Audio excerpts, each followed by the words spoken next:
Restaurant স্টাইলের chicken চাপ, এটা খেতে কিন্তু ভীষণ মজা।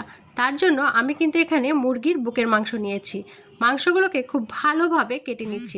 এভাবে কেটে নিলে মাংসের ভিতরে মশলাগুলো খুব ভালোভাবেই ঢুকবে, তখন কিন্তু চিকেন চাপটা খেতে বেশি ভালো লাগবে।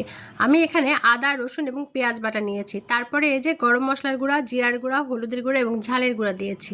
তার ভিতরে দিয়ে দিচ্ছি 2 চামচ সয়া সস আর স্বাদ মতো লবণ। তারপরে দিয়ে দিয়েছি লেবুর রস, আর এই যে ম্যাগি মশলাটা এটাও দিয়ে দিলাম।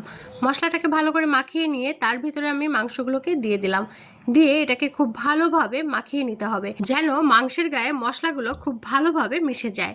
তারপরে আমি এই যে বেসন নিয়ে নিয়েছি, বেসনের ভিতরে মাংসগুলোকে একটু কোট করে নিতে হবে। এভাবে চেপে চেপে বেসনগুলো লাগিয়ে দিতে হবে। তারপরে অল্প তেলের ভিতরে এগুলোকে খুব ভালোভাবে ভেজে নিতে হবে। চুলার আঁচটা কিন্তু মিডিয়াম রেখে সময় নিয়ে ভেজে নিতে হবে। এই যে দেখুন কতটা সুন্দর হয়েছে, আর খেতে কিন্তু অনেক বেশি মজা।